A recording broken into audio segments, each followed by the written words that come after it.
Et stop, tu roules sur le boulevard BD, cet album est fait pour toi. Mauvais œil. Les forêts et les nuits sont peuplées de cauchemars, parce qu'elles sont peuplées de sorcières, de fantômes et de monstres. Et il y a Sumcorda qui s'approche des gens pour les attaquer dans l'obscurité. Marimanta qui enlève les enfants, les fourre dans un sac et les amène dans son antre pour en faire des potions. Ou encore Feiteicheira qui convainc les enfants de se baigner dans la rivière pour les noyer. D'autres sont plus donneuses de leçons, comme la Vandeira qui oblige les enfants à laver leurs vêtements. S'ils ne le font pas correctement, elle leur jettera un sort. Lobismuller est contre toute attente en principe pacifique. C'est son aspect de chien-loup enragé qui fait peur. La plus terrifiante de toutes les sorcières reste Chuchona, qui terrorise les enfants et leur suce le sang, sauf s'ils ont de l'ail sur eux. Sorte de centaure, le diable moqueur adore faire des blagues. Il peut disparaître en fumée. Si Louis se réveille tous les matins épuisé, c'est que ses nuits sont peuplées de squelettes, plus au propre qu'au figuré.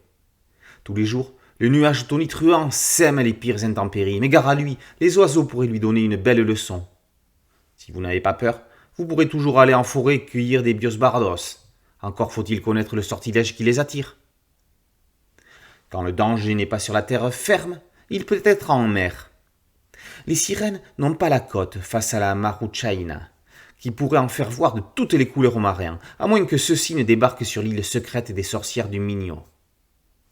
Christian Robles, signant ses planches Ken Sausage, invite au voyage dans la mythologie galicienne, un véritable trésor culturel. La Galice est une région autonome d'Espagne située au nord du Portugal sur la façade atlantique. Elle est connue principalement pour sa capitale Saint-Jacques-de-Compostelle. Dans un graphisme très underground, proche de celui d'un Kilofer, le dessinateur espagnol effraie tout autant qu'il amuse, repousse aussi bien qu'il attire. Ces humains, aux oreilles disproportionnées et rougeâtres, se ridiculisent tellement qu'on trouve normal qu'ils se laissent berner par les sorcières qui croisent leur route. Il n'y a guère que Chaton Pedro qui soit plus couillon qu'eux. On pense également à la mythologie yokai.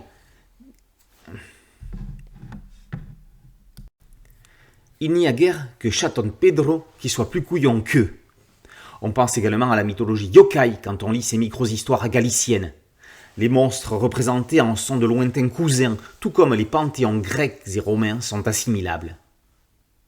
Si le mauvais œil plane sur les pauvres victimes des créatures galiciennes, il est aussi le témoin d'une culture ibérique riche en légendes qui font rêver ou cauchemarder.